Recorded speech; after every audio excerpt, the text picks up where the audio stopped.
Good evening. Welcome and thank you for joining our Let's Talk broadcast. Tonight, we welcome two new guests to participate in an interesting, thought provoking discussion that is sure to keep you actively engaged. But before we proceed, let's give a warm welcome to our guest panelist. This native Brooklyn, New Yorker is a wife of 4 years, a mother, grandmother, and certified medical assistant. She currently resides in Greenville, North Carolina. Please give a warm welcome to Sabrina England. Good evening. Let's talk. Our next guest panelist is a wife of 16 years, a stepmom, an East Carolina University alum, former WITN news anchor, an award-winning journalist, Mary Kay Cosmetics business owner, and freelance talent hostess. 3 years ago, she left the business sector to pursue her passion in missions. Please welcome Annie Lynette Taylor. Good evening. It is a pleasure to be a part of this panel tonight. I'm so excited and I'm ready to talk. So let's talk. Welcome, ladies. And now you all know and love her. She's worked extensively as an administrative professional, contributing writer and blogger. This native New Yorker currently resides in Atlanta, Georgia, and is a proud member of Zeta Phi Beta Sorority Incorporated. Please give a hearty hello to Let's Talk panelist Carla Morgan. Hey, everybody. Let's talk.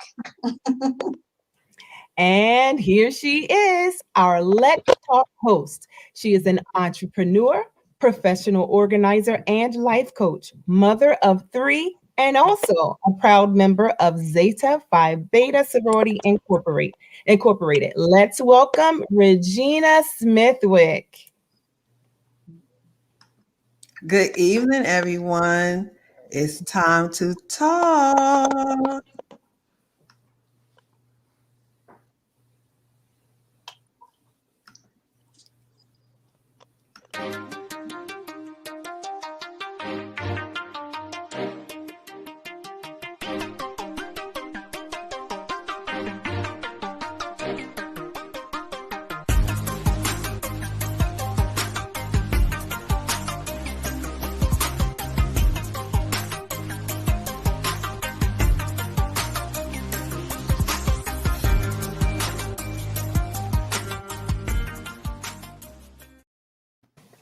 Good evening once again. Thank y'all for joining us this evening for Let's Talk. Tonight's show is going to be very, very interesting. We are going to be talking about racial situations, but a more in-depth interracial relationships. So, Cookie, you want to go ahead and get us started after I do my prayer? Absolutely. Again, greetings. I am Andrea Collins White. I am a school administrator, a wife, mother, grandmother, and proud member of Delta Sigma Theta Sorority Incorporated, and your moderator for the evening. So, ladies, our topic tonight, as Regina has said, is one that is sure to pique interest and to provoke thought, and also to generate healthy dialogue. So let's talk, ladies. Let's talk about interracial relationships. All right, let me get my prayer in before we get started, if you don't mind. Thank you, Lord, so much for this day. Thank you, Lord, for allowing us to be back again on this 5th episode of Let's Talk. As I always said, Lord, I want to keep you in mind and keep you forefront in everything I do in this, especially this show. Let us be able to be vessels, to be able to articulate and put out these words that you allow for us to put out, to educate, enlighten, empower the people that's watching, and just let them see things maybe a little differently after this show is over. In Jesus' name we pray, amen. Amen. All right, let's get in. Before I get started, I want to do something a little different right now because something that happened on Friday that I just wanted to address real quick. As everybody know, I am a hip hop fanatic, and we lost a great one on Friday. DMX, Earl Simmons. He's Westchester bound. That's where I'm from. He was born where I was raised. He was raised in Yonkers, and he really, really put hip hop on the map for Westchester, but just for New York or even the world. A lot of people just didn't understand him. He is very spiritual. God is all in all, but sometimes we just have these demons, and he fought a good fight, but he never let God out of his sight. He was never ashamed to talk about God. Almost every other song was about God. He prayed on all his albums. He was never ashamed to show that he loved Jesus Christ and Lord. So if everybody could just pray for his family, his kids and his extended family in Westchester County, we're all going through it right now. So I just wanted to acknowledge him. So we'll go ahead and get started. So interracial relationships. Cookie, you want to go ahead and start with the first one? All right. So ladies, let's talk. What are your thoughts surrounding the comment of "I don't see color"? What does that mean to you? And do you see color? Well, I guess the first thing when you mention, that's usually something that people ask a Caucasian person a lot of times, more than we ask ourselves as minorities, do you see color? But it does come up in conversation. When I hear people say that they don't see color, I kind of feel like, are you blind? You have to see it. If you are blind, fine. I give you props for that. You obviously can't see. But that's part of the identity of who I am and who people are. It is what we are as a human race. We are multicolored, and that's nothing to be ashamed of. So when we say it in the sense that, yes, physically you can see it, but I know what we're talking about is psychologically. If we think about color when it comes to relationships, or if there's something that we stereotype as far as different racial groups, then yes, people will go, I don't see that. I'm totally oblivious. I don't have any kinds of, stereotypical thoughts, but they do come out and they do show in different things. It's just part of human nature. We would love to be perfect, but we only know there's one perfect man, and that's Jesus. And so we would love to say we don't see those things. So I appreciate when people in the thought of it say, I don't see color. I see you as a human. I appreciate that. But part of me being human is also being a color. And so that's just who I am. I want to be recognized for that too. Absolutely. Sabrina, you want to chime in on that? So, from my perspective, I feel like the phrase is dismissive to a point, because I think it almost labels your race or your color as being a negative almost sometimes. It's like, if I ignore it, then I can skip over all those parts where people associate it with being negative. So if I make you a blank canvas, it's okay. So that makes you safe, instead of saying that I see that you're a Black person, that's part of your makeup and it's okay. And I respect you as a person, and include that in respecting me as a person. So I'm a little sensitive to that phrase, even though I know what the initial premise is. It still kind of makes you feel like why can't you see me as a Black person and I'm okay? Why can't it be more inclusive? So that's how I see it. And I can see what you said, Sabrina, because that's what people, I think, attentions are when they say that. They're like, I don't see color. I see you as just a person. We all the same. Like, that's what their attentions are, to try to make it, because, it does make it uncomfortable sometimes, especially if they're not used to talking about race. Because if they're not around a lot of this, and when they become involved in it, that's the first thing they say. Cause like, we're the same. We believe the same, and that they mean well, but I do see what you're saying. I want you to see that I'm Black. I'm proud to be Black. It's okay. Tell me I'm Black because you're Caucasian and you're proud to be who you are. So we could just acknowledge each other's proudness, but we just appreciate and respect each other. So I do understand that. It's almost used as an out so that you don't have to touch on that sensitive area. Right. Uncomfortable. Yeah. Carla? I agree with Sabrina, definitely. It's like you're dismissing who I am. That's part of who I am.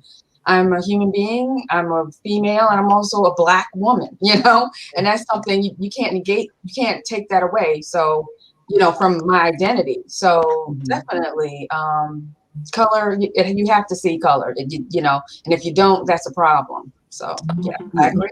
But you're going to have to see color, because how about you in a situation like you're married, right? So things are going to come up that's going to be based on your color. So you have to eventually see the color. Like, you may could say that in the introduction, I just met you kind of conversation. But if you become friends with me, even if you're just friends with me, you're going to eventually see it. It's going to happen. We're going to be somewhere, something's going to happen, and you're going to be oblivious. And you're like, well, I don't see you like that. Well, you need to, because you're going to be in situations with me. You're going to see something you never seen before. So you need to wake up. You're going to know, like, I don't understand why they're doing this. Well, because I'm Black. So that's a good. Do you see my color now? Can you see me now, right? That's a good point. But Regina, before we move further, why don't we give Lynette and Sabrina the opportunity to explain their situations a little more? That'd be great. Okay. You want Sabrina want to start? Sure. You mean as far as how I met my husband, or? Well, let's talk about why this issue is so near and dear to you. Well, it had to become important because I've been married before, 2 Black men. I've been married. This is my 3rd marriage. So it's a little different this time. So you have to have a different approach. So I just feel like, just based on my experience, I want people to understand a different perspective, like just to clear up some things, because sometimes people just see us together and they assume without knowing where we come from or how we got to this point, how we got together. So to me, this is an opportunity to just explain, well, to enlighten a lot of people, so that when you see a couple that looks like myself and my husband, that each story is unique, each story is different. So you can't group people together and just assume that they all think the same or their situations are all the same. So this is a good opportunity. I appreciate the chance to be able to talk about it in a little more in depth. Absolutely. So in my situation, my husband is not only Caucasian, he is straight up European. Like, he is from France.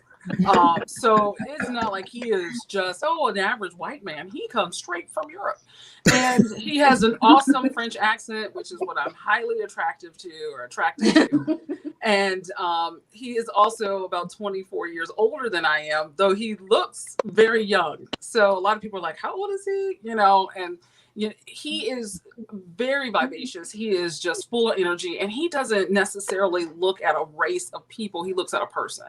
And though he acknowledges, oh yeah, you have beautiful brown skin and those kinds of things, he sees me, and I'm so thankful for that, because I was the one who freaked out about the relationship. I was the one like, oh my God, and I had so much to worry about. He's older, he's Caucasian, and he's not from here either. So he's kind of a foreigner too. So he can relate to me when I can feel foreign in my own country, where I was born, raised, and I don't know anything else but the United States of America.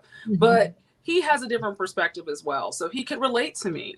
And so when I thought we had a lot where we wouldn't have anything in common, we had so much in common that it was an easy relationship. It was so easy. I was like, seriously, like, of all the people that, I've either dated or had a relationship with, we had the same common bond. And that was because we were the same race. And that to me was our first connection. Anytime I dated a Black man, it was because I'm like, you know me. Yeah, I know you. You Black. Yeah. We going to the cookout. Yeah. We had our thing where it was so super easy, where I was just like, I had to be like, honey, I'm going to explain, we're going to go this place. And that's the difference in our relationship. But I was so thankful for that. And I was thankful for the fact he doesn't see me. And just a small story into that, he has children. He has grown children that are close to my age. And then he had his son when we first got together that was 5 years old. And so his 5-year-old son asked about my color, because he was just like, my husband was saying to his son, well, he was, how kids look at your hands, They're like, he was just like touching my hand, and he turned it over like, I don't get it, And so I was like, you so sweet. I mean, I was so confused. Because he was just so confused. And so he was like, why is your hand lighter on that side and mine is all the same color? And I was just like, yeah. And my husband interjects, and he's like, because she's Black. And he was like, she's not Black. She's brown, Dad. She's brown. And I said, look, I just love that child today. I'm telling you, he's 23 years old, and I'm like, he's still my baby, you know. But he was just so innocent in the whole situation of race that he was just like, I don't get that. Like, what do you mean she's brown? You know. So that's why I'm like, these kinds of relationships are interesting, but they're fun because you get to discover a new type of world that you've never been in because you're so familiar with your own race. Sure. Now let me ask this question: were either of you were your intentions to date someone outside of your race? Were you always open to dating outside of the race, or did this just happen? Well, I never actually ruled it out. I didn't really think about it, but I never ruled it out. Like I never said, oh, I'll never do that. But at the time that I met my husband, I had no intentions of ever getting married again. It was the last thing I was thinking about. So when I met him, the first conversation we had so much in common as far as our backgrounds, as far as when we had our children. He was in the military. My daughter was in the military at the time. So we were vibing so well that that part didn't even cross my mind until like as I got into the conversation, I was having such a good time talking to him. The first thing I said was, well, do you like black girls? Because I was like, I don't want to like you, you know. So before I get all excited about this conversation, let me make sure. He's like, I don't care about that. I've been in the military. I don't care about that type of thing. I like people. You know, if you're a good person, then that's what counts. And so from the beginning of our relationship to now, like it's never been a big deal to us as far as him being white, me being black. It was just two people. The only thing I focused on, and even before I met him, was like the next person I meet has to be a good person. Like their attitude, their personality has to be it. And not once did I put on that list, like, I'm going to date somebody else different or I'm going to try to go here. It was just, at that point, I had to do something different. And so I was like, whoever comes into my life got to be different. Not necessarily on the outside, but it just happened to be that way. Yes. Yeah. So But, Regina and Carla, are you open? Regina and Carla, are you open to dating outside of the race? Tag, I mean, I'll go first. Good question. They That's a great question. Tag me, I meant boom. Okay. So, honestly, I will be honest. At one point, I never thought of it, never ponder it, because, like you said, Lynette kind of said, you just don't think about it. Like you feel like you vibe with your people, and you feel that you always was conditioned to think that this man knows what I'm going through. This man is going through it with me. And, you know, it seemed like to me, if I do something outside of it, it's going to be a big old, I got to explain everything to you and I got to do this. And then you feel uncomfortable when you're around my people. And then I don't know how I'm going to feel, if they're going to accept me or not. Or, you have some relatives that's not going to be too happy. And, it's kind of like you didn't want to know, you want to take all that on. So I never really went past thinking about it. But then as I get older and as I get closer to God too, it's kind of like a slippery slope. You got to kind of love everyone because that's what God said, right? We all God's children. We're supposed to love each other. And then how about God has a person for you, just like these two ladies that are not in your race, and he's challenging you to go open your heart and love somebody who's not what you're used to. And that could be the love of your life. But then if you got these mindsets in your head that's telling you you're not supposed to do that, you worry about what your mother and your father, your friends, whoever is going to say, because like we talked the other day, they were going to tell you tonight, like it comes with something. You got to be strong to do this. You can't be a faint of heart and date outside your race. People will accept other races quicker than ours. If you date Spanish or you date, they kind of feel that's kind of similar to us. You know what I'm saying?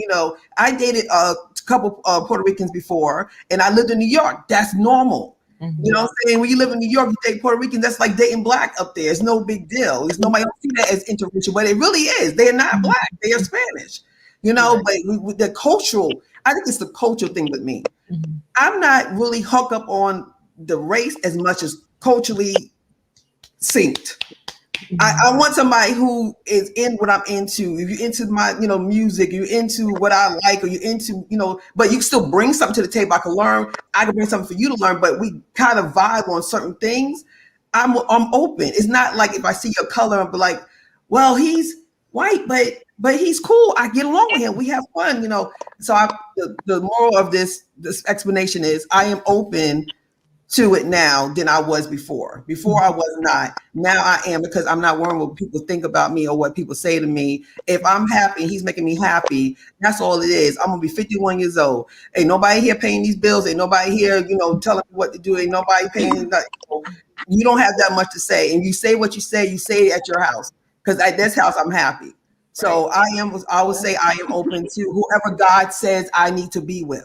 It's not about my choice, and that's our problem. It's not about us. It's about what God tells us what we need to be with. You can't pick and choose what you want God to do for you.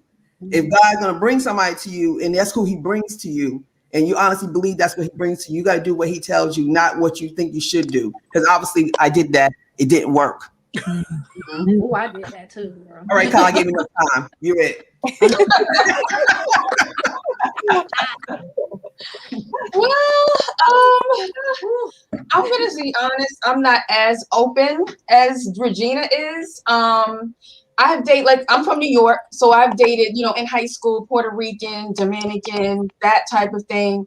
You know, that kind of relationship. But as far as another race or anything like that, white, Caucasian, I'm just not attracted to white men. That's just my preference, you know. And I guess you could say I'm not open to it or whatever, but it's about culture for me as well. And I'm just not attracted. I have such love. I'm not saying that the ladies that are on the panel don't have love for black men. I'm not saying that. But I have myself, my own personal journey. I have such a love for black men, and there's millions of black men out here. And even though I haven't had a successful relationship yet, I'm still holding out hope for that. You know, I want to end up with a black man. That's just my personal preference. And, and I want to be able to share in the experience of being black. That's very important to me. And, you know, having a Caucasian counterpart in my life, you know, in my view, for me, that's fine for anybody else, but for me, I just feel like I want to be able to share and talk about things, and I don't want to have to explain, you know, what I'm going through on a day-to-day when I work in the office and all that stuff. That's just my perspective. No, it's understandable. That's understandable. You know, yeah. We all have choices. But other people that do it with who you love, you know, period. You know, and that's how I feel about it. But I'm just, you know, I just love my men. I just love my black men. I just want to share my life with a black man. That's all. Yeah. Yeah, I thought that would be my path in life too, that I would also, you know, marry a black man. And that was kind of, you know, expected. My mom would kind of jokingly, possibly, wink, wink, not joking, would say, don't be bringing a white man in my house. And I was just like, what? You know? Right. I was like, but if he treat me all right, would you be okay with it? She like, no, I want him to beat you and drag you down the street and be black. You know? Right. You know, but, you know, I know that's not all black men. I'm just saying it's kind of like, I was like, would you want that for your child? You kind of throw the extreme out. But, you know, it's those kinds of things where I knew what I prayed for in a husband. And I was specific on what I wanted my husband to be in my life. I did not say color, though. So that's why I was like, God got jokes, you know, like. And so I appreciated the fact that when I looked at it, because I was just like, God, I told you I wanted this. And my husband was checking off the list. I'm like, that's what I wanted, this, and this. And I was like, but I thought he'd be packaged different, you know, God. And he was like, but God spoke to me and said, but you didn't say so. Like, I didn't say so. So it must not have meant that much to me. Because if I had prayed about it and said, I need him to be mocha brown, you know, with this, and this, I believe God would have given the desire of my heart if it's a man for me. But I never specified. So I realized it wasn't that important. Even though growing up, I never considered it. I never thought I was attractive to white men. I never thought a white man would be attractive to me or attracted to me until I got to college and met a guy who was just like, you know, like he was weird. And I was like, are you interested in me? And he's like, I really want to take you out. I was like, you crazy. You know, I immediately dismissed that poor guy. And I never dated him. And I felt bad because he really was trying. But I said, that just wasn't in my thought process. And I went through college never dating a white man, and then boom, I meet the man that I love and married, you know.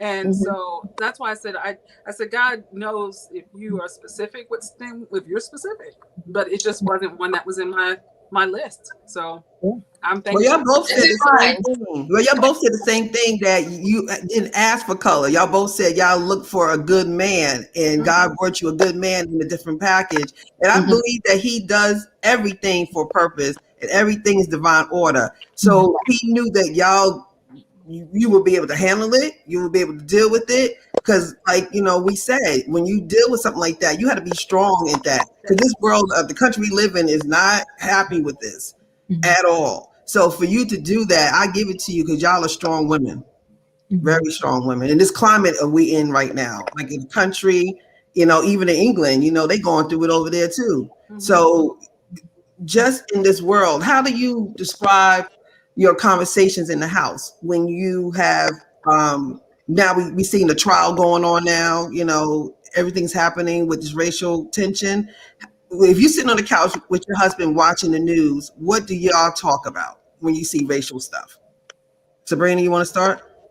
Well, we actively discuss it every day because of my husband's interaction with, he's a manager on his job. So of course he has quite a few people, black men, you know, people he works with. And so he is very aware of his white privilege, and he tries to be fair. And we talk about how, you know, in certain situations, how people that he worked with might feel, or, you know, something that comes on TV. We talk about it, like actively talk about it. Like I was saying before, ironically, when I was married before, you know, black men, I guess it's just understood, like you don't really have to have a discussion about it, but we talk about it, not so much that I'm trying to explain it to him, but I feel like because he's not a black person and he's never going to be a black person, it's good for him to know how I feel. Like, I can't speak for everybody black, but I mean, generally speaking, how a situation comes across to black people, we can talk about it. And we talk about it all the time. We talk about the news, and, you know, we go to lunch every day. So we sit and we talk about what's going on. And we have active conversation. I mean, we talk about, you know, as far as how, you know, what happens with our children, you know, we go out different places, when we see other people who look like us, you know, we talk about it all the time. Like, I don't think you don't want it to be the topic of conversation all the time, but I mean, I think it just naturally flows that way just because of who we are in our situation. So it just became a part of how we communicate. So it's comfortable for us to, I mean, we don't like to see it, you know, we look at the videos when, you know, something happened as far as police brutality goes. You know, he madder than I am sometimes, you know. We talk about it and we acknowledge it, and we learn how his whole spiel is, we got to show people what love looks like. So he's very active about that. He says we can't combat everything that happens in the world. The only thing we can do to contribute to it is try to give a good example of how it should be. So that's his perspective as far as good point.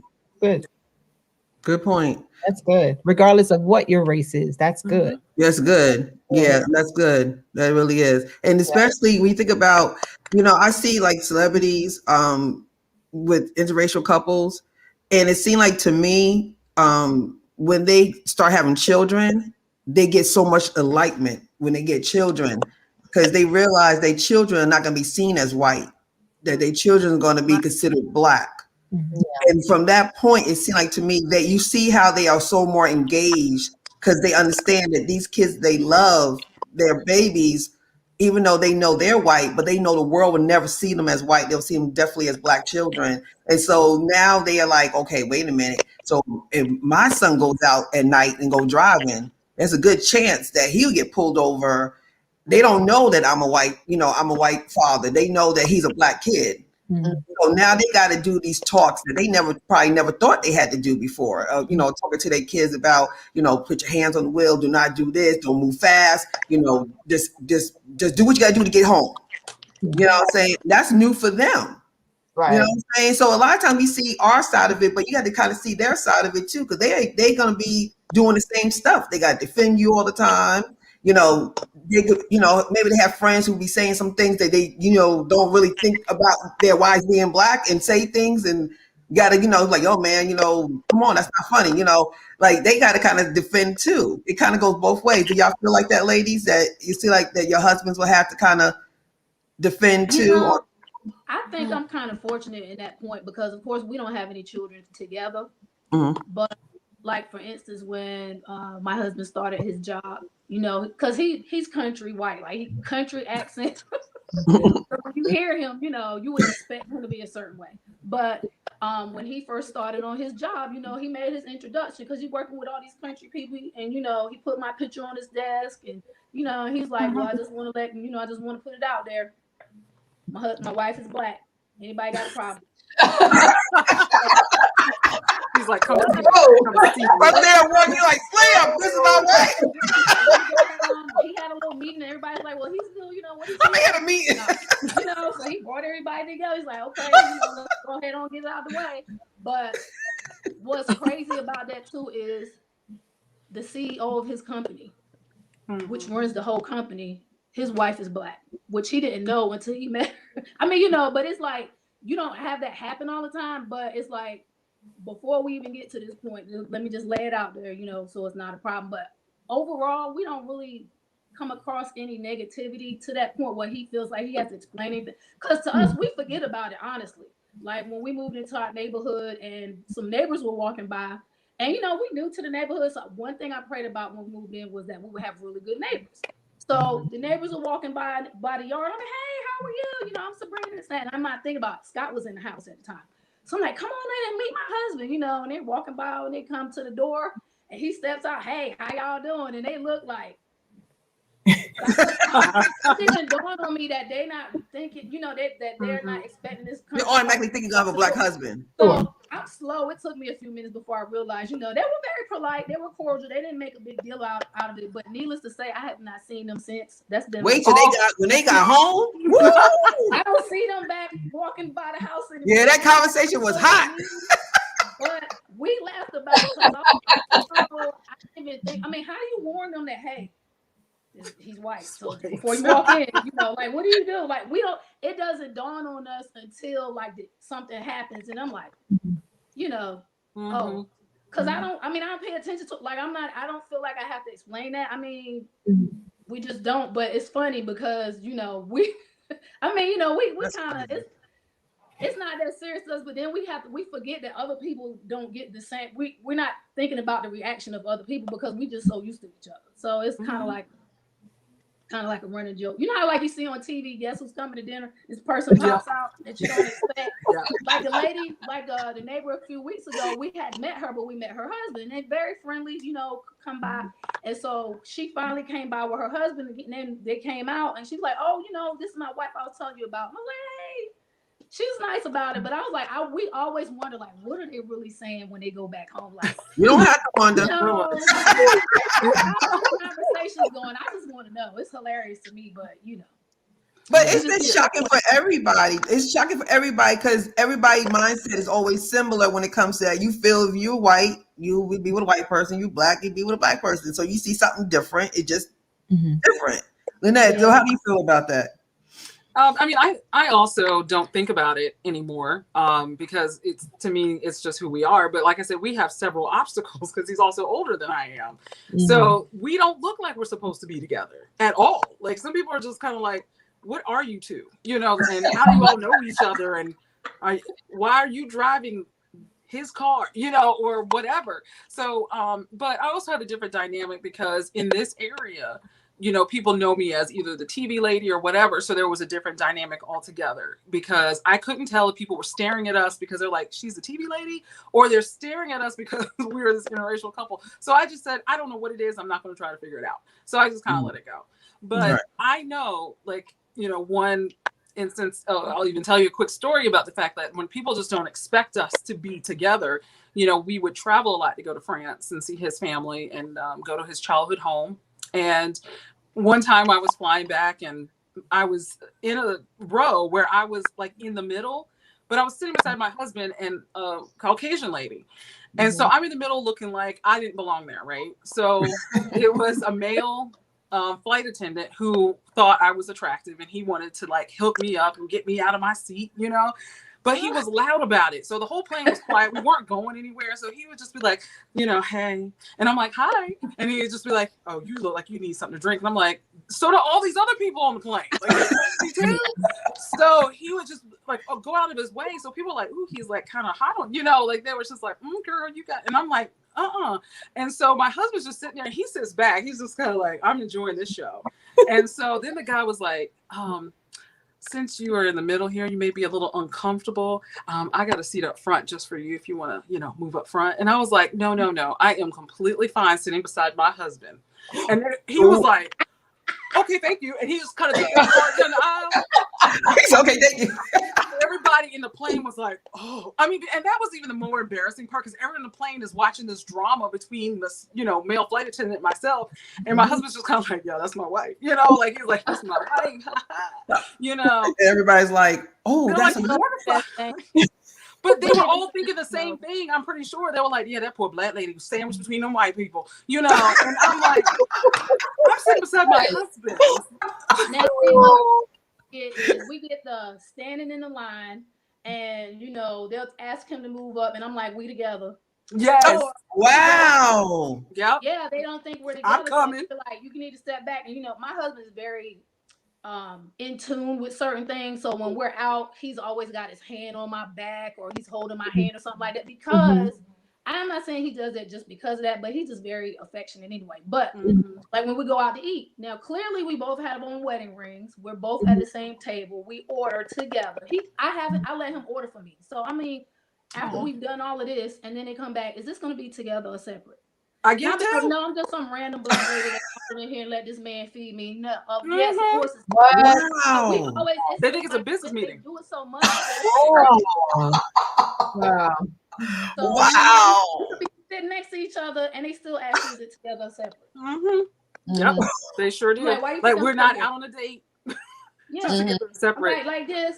And then it got so bad that Scott would be like, I'm not giving him no tip because I'm not even going through that today. We're not doing that today. Because it's like we eat out a lot. Like people should know. I mean, we really like to. So we go out a lot, and it's like, why do we have to keep explaining that? Now that's the only time it's like we have to explain. But for the most part, people where in the area now they know us to the point where, unless it's a new person that's waiting on us, but that's usually the number one peeve. Together. Oh yeah. Wow. I see a difference when I go up north.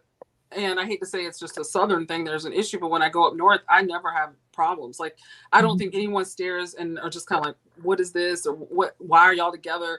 People they see the wedding rings, they're just kind of like, oh, okay, they're a couple, they're together. We're not like, like he is not one who always puts his arm around me or anything like that. So it can always be like, we're at a business meeting. I remember like I was at a restaurant and it was during the day.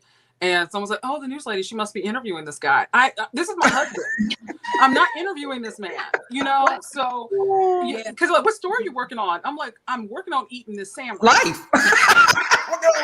I'm not working on a story. And then I was kind of like, what? And they thought he was the meteorologist. And so they're like, oh, you're the meteorologist. And they were talking to my husband like he was, the famous meteorologist we had at our station. And I'm looking at him like, no, like this is not my coworker. We're not having a business meeting. This is my husband. So that's why I'm like, it gets how do they feel when you tell them that? Do they feel kind of like, oh my gosh? Well, they do kind of go, ooh, and they just walk off. Like they're just like, what can you say? They're just like, here's a check, and they throw it, and they fold it up like an airplane and pass it to me like that. So that's how I get my check. I mean, they kind of feel like, ooh, awkward. Yeah. We traveled overseas. We traveled to England and Scotland. We never had that issue over there. Like not once anybody assumed we weren't together. But I don't know if that was coincidental or not. But yeah, around here, we're not together. No. Well, can y'all elaborate on something we talked about the other day about your weddings? That was real. That really took me back. And y'all both said the same thing at the same time. Well, we both eloped. Yeah, I mean, look, for both of us, it was our third marriage. Like at that point, we were like, look, we know what we want to do. I'm not spending a lot. That's just like Lynette said, we're not spending a lot of money for you to come talk about my dress and my chicken is dry and I'm not cute. I'm not feeding you for free, spending thousands of dollars for you to come talk about me. So we decided, we picked off the top things that we wanted that would make us happy. And I said, I want good pictures, good food. I want fresh flowers. I just want it to be personal. It's about me and you, because we don't have a lot of friends, and we just wanted something personal because we were like, this is it. This third time is the charm. We ain't spent a whole lot of money. We wanted a fabulous honeymoon. So we decided to elope, and we eloped to a bed and breakfast, and they arranged everything for us, and it was awesome. And the coolest thing about us getting married was because we were trying, the first thing that I thought about was really stressing me out, because we got kids everywhere. All our kids are grown. And it's like, how are we going to get everybody together? And it was stressing me out. So Scott was like, don't worry about it. We're not going to worry about that. And so my oldest son, who he's really like independent, you know, you can't get him to come home or sit still or anything like that. But it surprised me that he wanted to be there when Scott and I got married. So he came, and my oldest cousin showed up. And when they were performing the ceremony, like my oldest is going to be 33 this year. He's born on Christmas Day. But he bawled and cried so bad at that wedding, they had to stop and give him some tissues. Like, I was like, what is wrong with you? And he was like, I'm so happy for you, Mom. I love Scott. And I was like, they love him. Like, and I thought that was the coolest thing, even though everybody couldn't be there. But just the fact that, because it was him, if you know my son, that was kind of a big deal, because that just made the whole thing. But as far as it just being personable, and we made it our day, and that's what I enjoyed about that. We did our honeymoon a little bit later, but just spending the weekend at the bed and breakfast, I think that just made it different, because I even bought a wedding dress, and I got it and I put the dress on. I was like, Right. not what I want to do. So I found a really cute dress online. I paid $50 for it. I was cute. And it was fun. We had fun. But I know that both of y'all was saying about the wedding that y'all felt that, you know, you didn't want to have to deal with people being there that's not there for the right reasons, or there because you feel that they came just to see what was going on, and you know. We done that. We didn't want people. If you really weren't genuinely there to celebrate us, then what was the point? So we just decided that's how we wanted to do it. That's good. And I didn't mean to interrupt, but just as far as for my husband and I, this is his fourth wedding, you know, and for me this is my first, but I was also previously engaged. But that was the other thing. My husband and I when we first met, we ended up living together for about 2 years, and he really wanted to get married from the jump, and I was just kind of like, no, it's too soon. I'm 25, you know, like, or whatever. So I'm thinking I still got some more good years ahead of me. So I'm just like, and I ended up moving to Florida and meeting another guy, because I was also trying to make my mother happy. I wanted her to be happy with the decision. Now, she was always kind of like, you know, she got along with my husband, who was my boyfriend and I lived with, you know, she came to our house and all those kinds of things. But it was just different, because I think she was really hoping, she wanted grandbabies and she wanted them to be brown. Now, my mom is the lightest thing ever. So if she's up here listening, you know, yes, she is. Mom, you're light. Okay. And so that's why I was like, she's the lightest thing ever. But in any case, it was one of those things where I wanted to also make her happy too. So I ended up finding some guy down in Florida who was just like, you know, suave, could sing, you know, he said he was in the choir in the church and whatever, but he had like issues and you know, a jail record, and so it happened he was also still married to somebody. So little stuff like that. Just something like that. And then later so he was not my man. But in case I was like, oh, he's packaged just the way my mom would like him, you know? And so she got excited. He proposed to me at her house over Christmas Eve. I mean, the day after Christmas, my mom's like looking for venues, you know? And I'm like, calm down, you know, like it was just like, oh, this is wonderful. You know, she had a dress, she was ready. And it was like getting too much. It was not my wedding. It wasn't anything that I wanted, you know, with this. And I didn't want that guy. I really didn't want that guy. And then it fell apart, thank God, before we ever got to that point. And it was mainly because I kept comparing him to my current husband, you know, or who was my boyfriend at the time, my husband, Frederick. But I was like, he's not this, he doesn't do that. And I'm like, why am I comparing them? And I would try to get out of my mind. So I realized that I really love Frederick. I really did. Because if I'm comparing this other guy to a man that I have as my standard of perfect for me, then why am I marrying this joker? So thankfully, a lot of things came to light. God has just really intervened in there. He intervened, okay? And came for me so I could get out of that relationship like fast. So I did not stop. I did not collect $200. I kept going.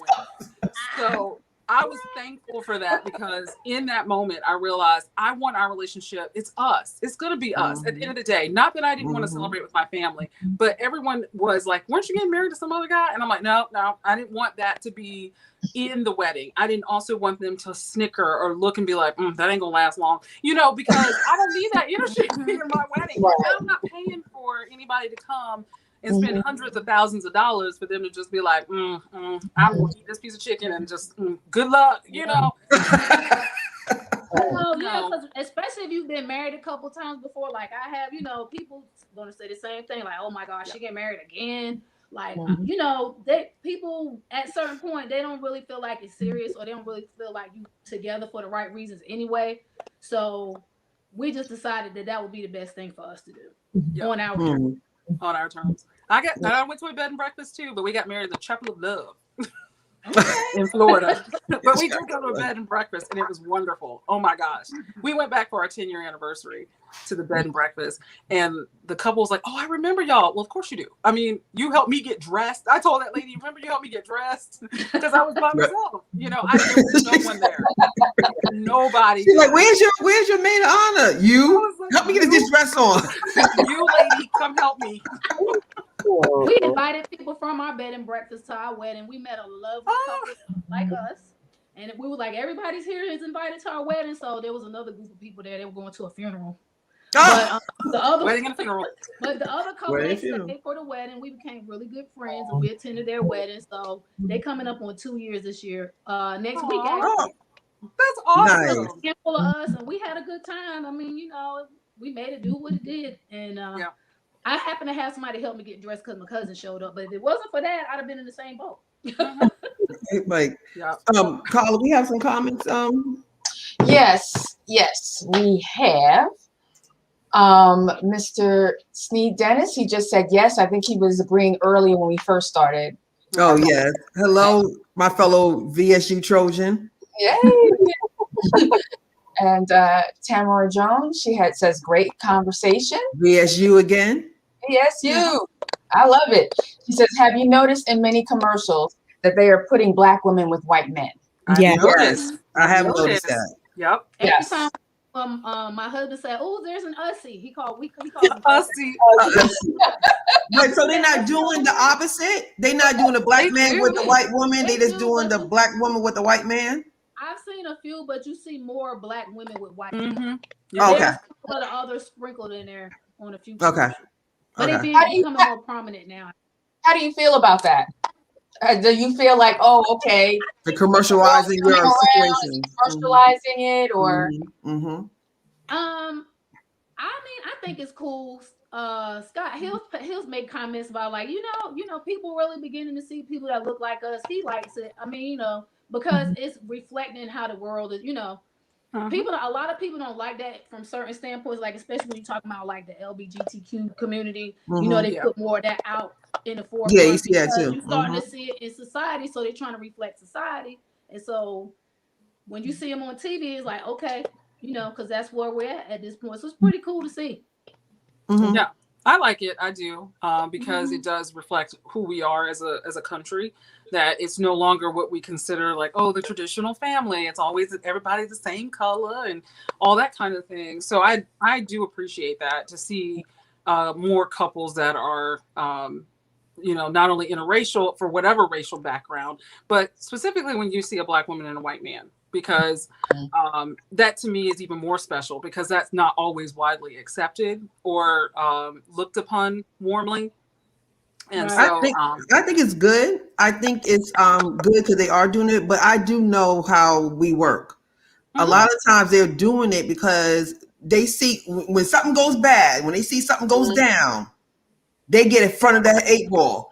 And they be like, we're gonna take our company down. Let me go ahead and show you we for y'all. because as soon as something happens,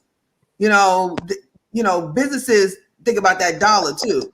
And they like, I am not trying to, because I said, I saw what so did. You see what happened to them? Oh, we ain't going down like that. I don't have no money to lose. So let's go ahead and get these commercials out here and show them that we are unified with everybody. And not saying they lying, but they're going to make sure to get it out there to show so they don't have to deal with no repercussions of, because, now there's cancel culture. Every time something goes wrong or you say something, they automatically want to cancel you, without anything. Because like you said, okay, let's take back what we said earlier.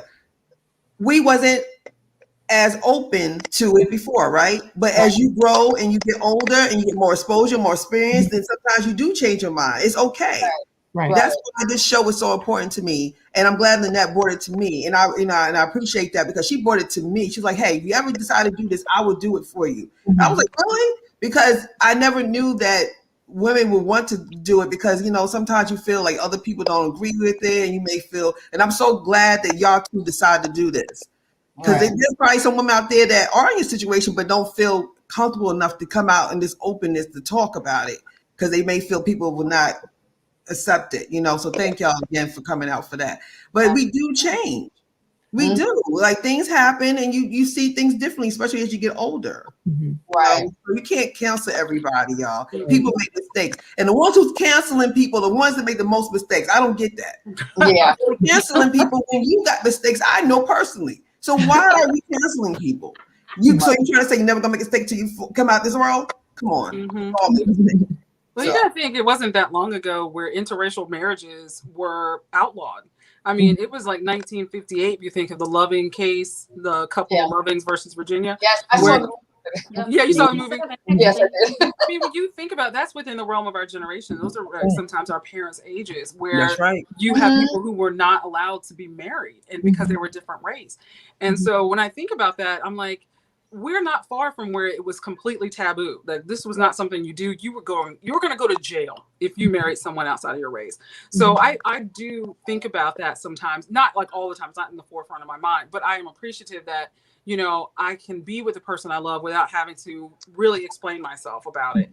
Although I know it is still that close to this generation that they grew up, older people grew up knowing that races didn't mix, or they'll start telling you Bible stuff, unequally yoked, and you're just like, what does that mean for me? Like, you know what I'm saying? Like, what are you trying to say?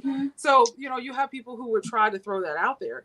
But I was looking at an article that was done from Psychology Today, which was like last year, and they're like only 12% of Americans are interracially married to somebody, and it doesn't have to be black or white, but they took like a study and did a temperature of what people think of different racial groups, like black men with white women, and then white men with white women, white men with Asian women. They did this study and they did a temperature check. They were just like, when you see this, what do you think? Are you hot or you cold or medium about it? Well, they found that it really was around the gender versus it was racist, because men were all kind of like, especially black men, were very warm to any interracial relationship. They were all like, oh yeah, black man, white woman, sure. If a black woman want to go with a white man, get yours, girl. It was like, they were totally fine. If it was a black woman being with a white man, the studies showed that we were like, oh yeah, as black women, fine, but completely cold when we saw a black man and white woman. And they said, looking at that study, they looked at it as competition, that may be the basis of why a lot of black women are not warm to the concept of interracial relationships when it comes to a black man and a white woman, because you're like, there are not enough black men out there and there are not enough good ones. You know how we hear that all the time. And then you're like, now she gonna take them, and I've had those conversations where I've seen people like, another one gone, and it's like, another one gone. There's a whole bunch of other men. I'm like, I didn't die, y'all. Another one gone. We lost another one. I'm like, as far as like what you talking about with black men and white women, I mean, if you think about it, most of the time that the black man is with the white woman, that's not anybody you would want anyway. Exactly. The only problem I have with that is, if that's your preference and that's who you want to be with, that's fine. But don't use me to get with her. Well, I don't want no loud so-and-so black woman, so I'm going to come be with you. Like, I even asked my husband, I was like, well, are you with me because I'm me, or are you with me because you are disillusioned with your, people, your experiences with white women? He's like, I ain't got that, don't have nothing to do with me. I'm talking about me and you. This is me and you. So as long as you doing that, as long as you getting with that person because that's who you want to be with, and it's not like some vendetta to be with another race. And I say the same thing about black women too, because I've heard black women say, "Oh, I'm gonna get me a white man." Okay, well if you out here choosing somebody because of their color, you're gonna be disappointed anyway. If you're not looking at up here and in here, you're gonna come up short every time.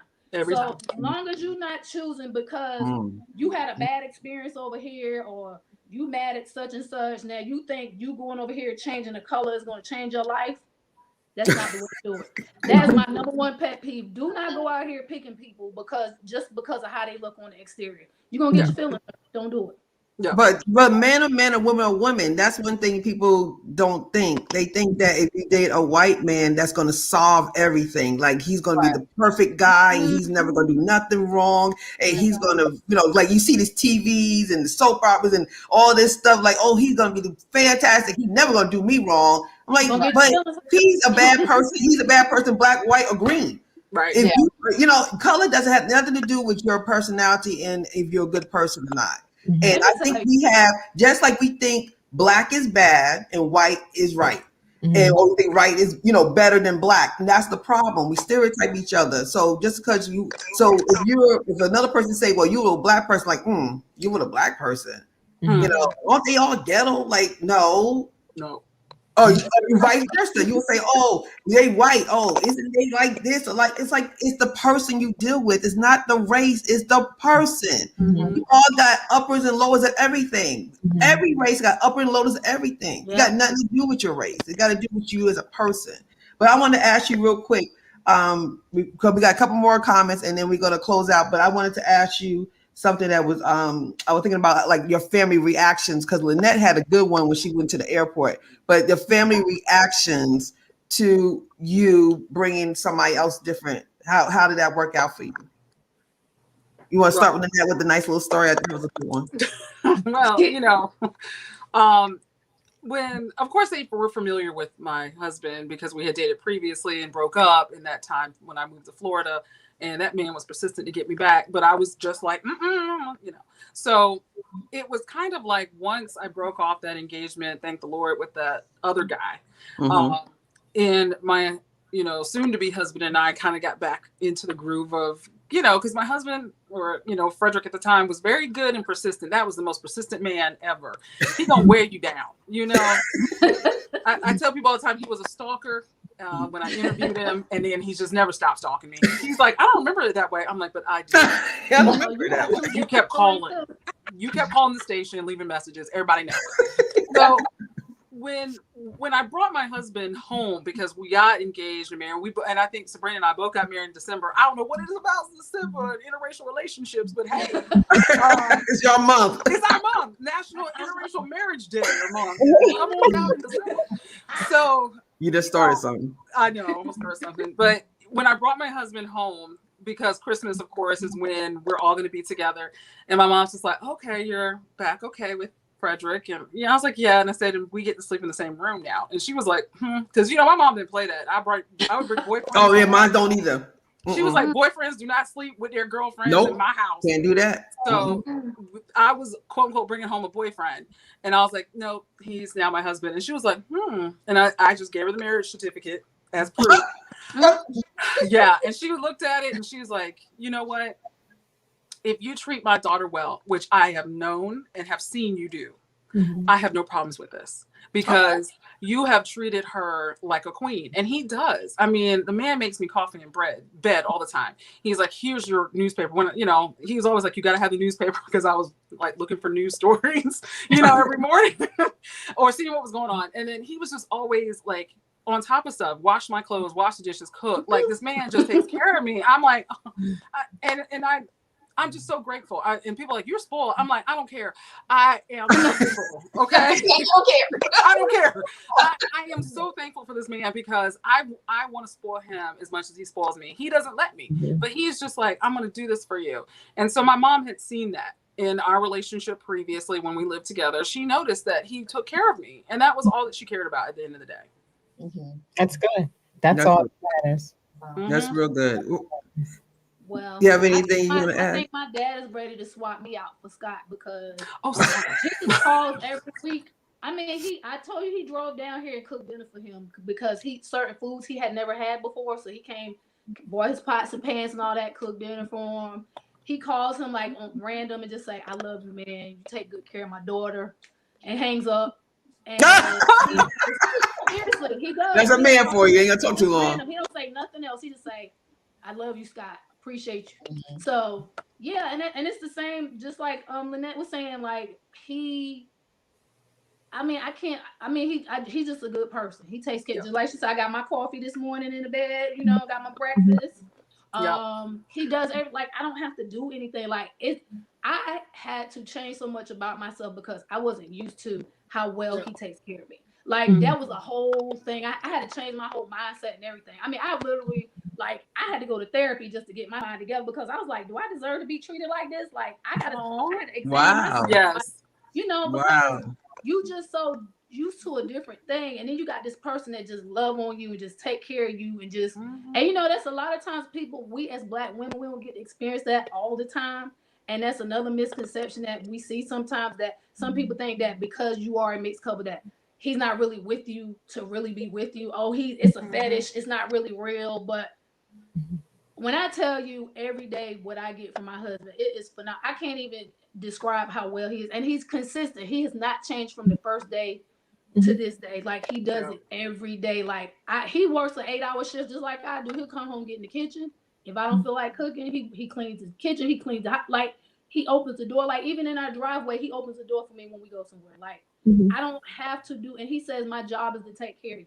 Even in the beginning when I met him, I didn't believe him. I was like, yeah, everybody say that, But he's like, to show me that I am who I say I am, and he really does that every day. Like I had to ask him, like, are you like a unicorn? You a cyborg or something?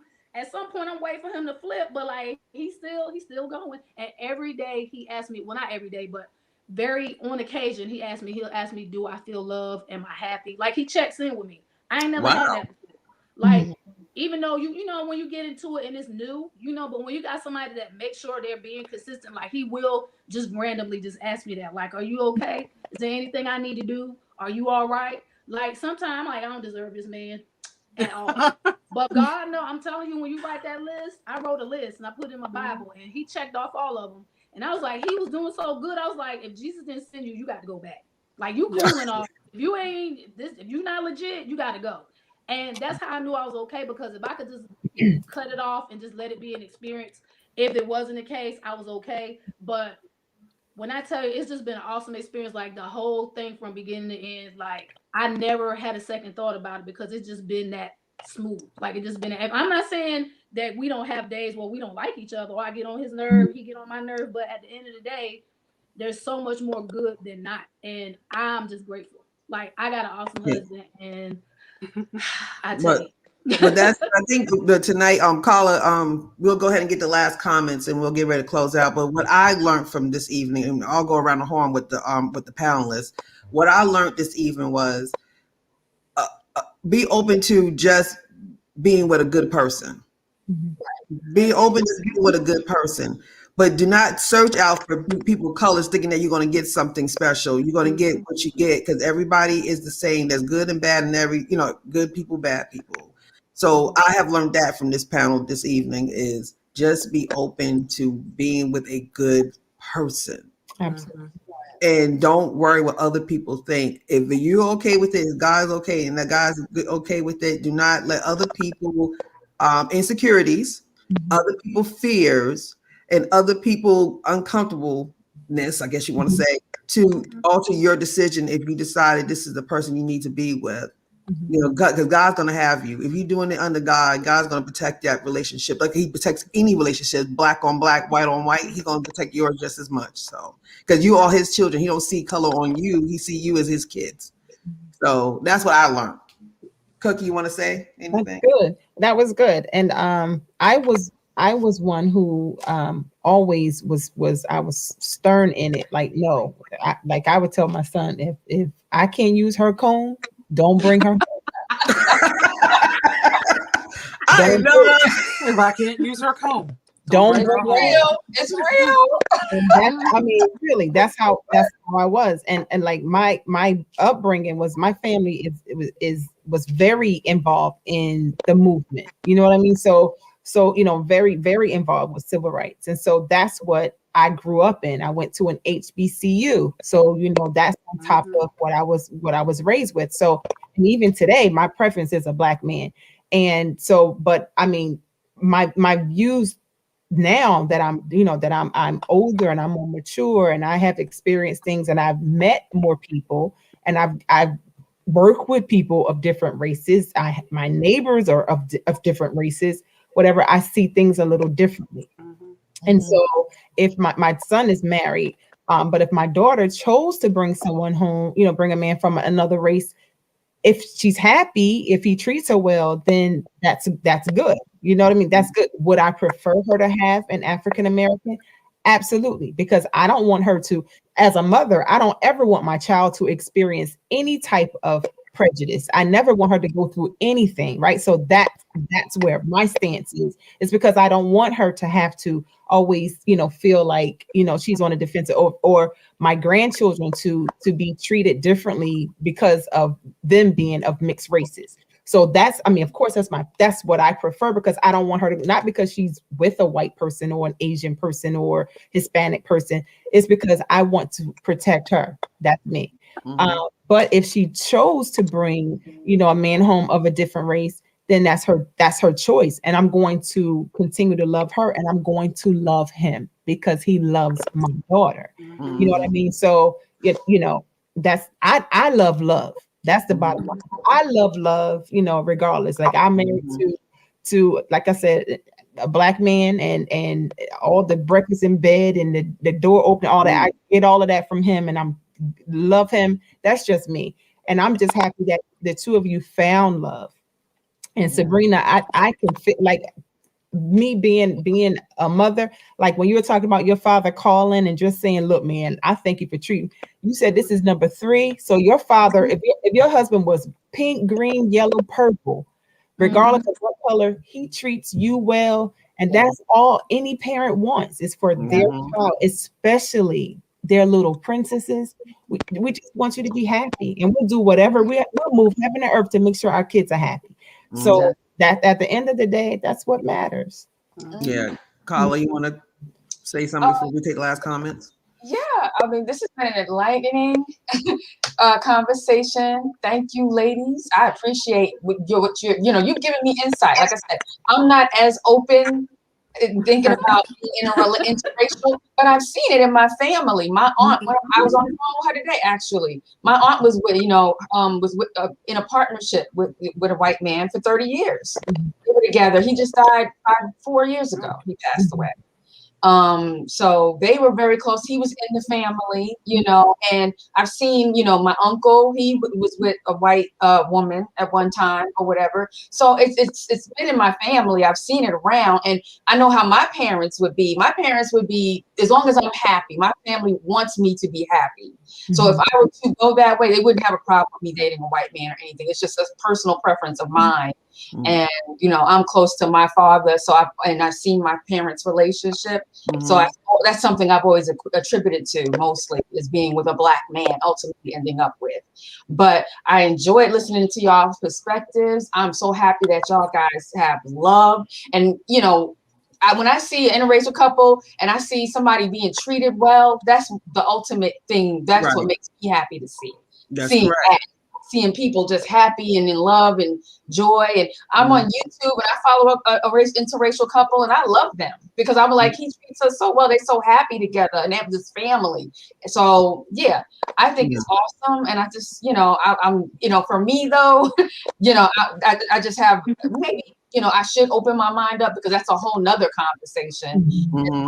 Black women, you know, not because Black men are, you know, easier to date, or more likely to date outside of the race than Black women are.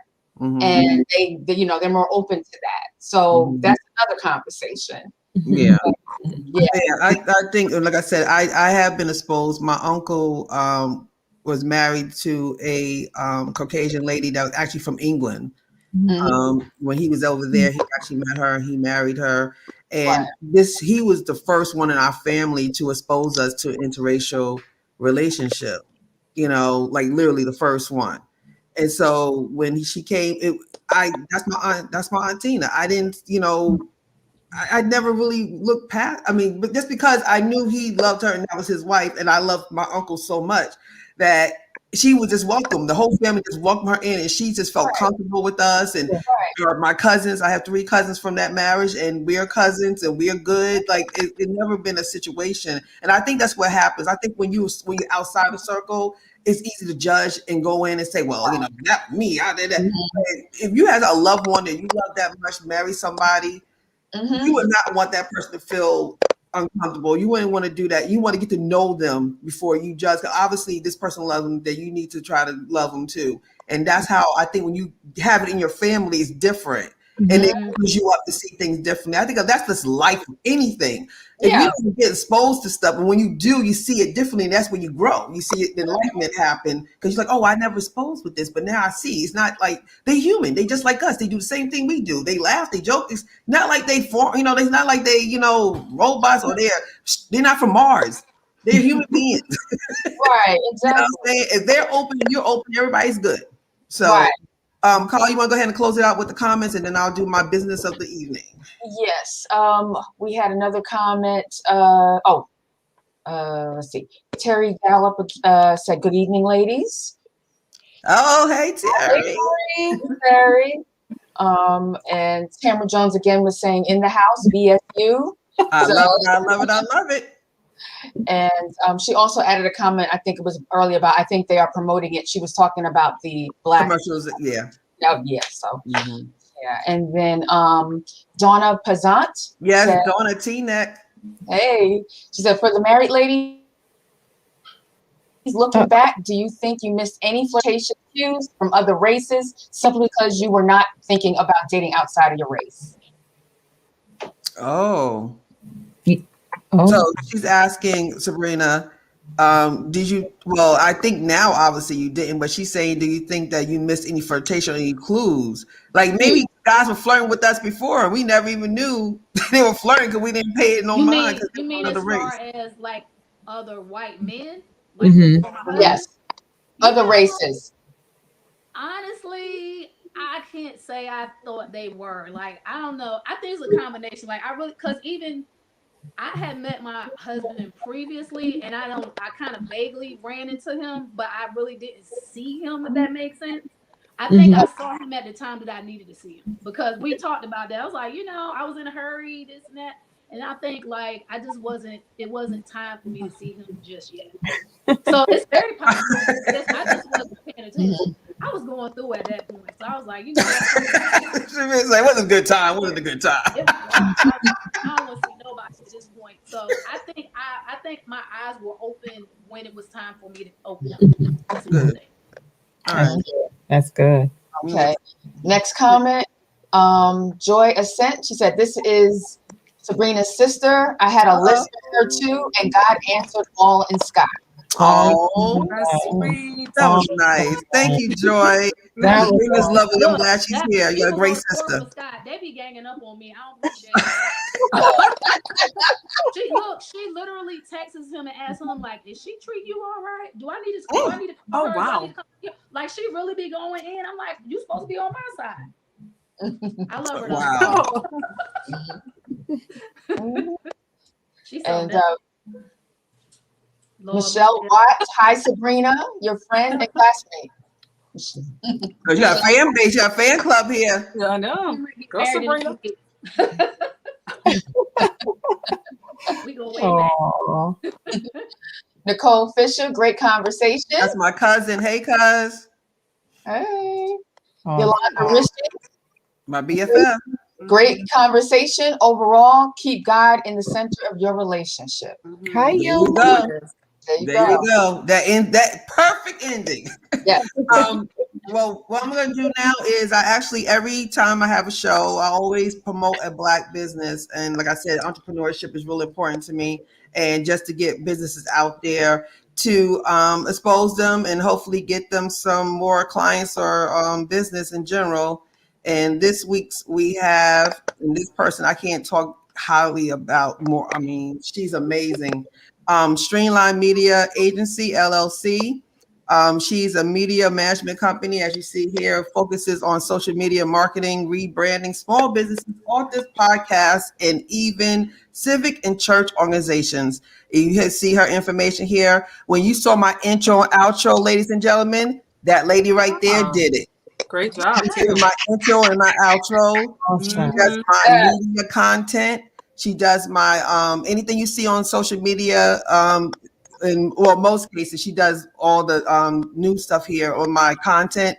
She is fabulous. She's professional. She has great meetings with you. She knows how to market you. She knows how to promote you. So I would tell anybody who's starting a business or already has a business or even thinking about having a business and want to come out right, please, please, please contact Streamlight Media Agency, and her name is Brianna, and she'll be able to help you get your stuff going. She's really, really good with this. Okay. All right, Brianna. Awesome. So she's really, really good with this. I recommend you reaching out to her if you need. And she's reasonably priced too. She's not going to charge you up the yin yang, like they say. But she's fair. She's really fair. So I would say definitely reach out to her. I see we got a couple other things here too. You want to go ahead and get a couple other ones here, Carla? Oh, there's some more. Oh, yeah, they came in last.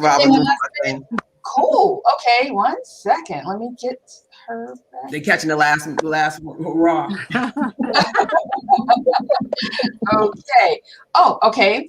They're coming in now. Go. I know, right? Greta asked who. I really enjoyed the show. Oh, thank you. Okay, classmate and friend of Sabrina England. All right. All right, Sabrina. You try to take over. Sabrina, take over.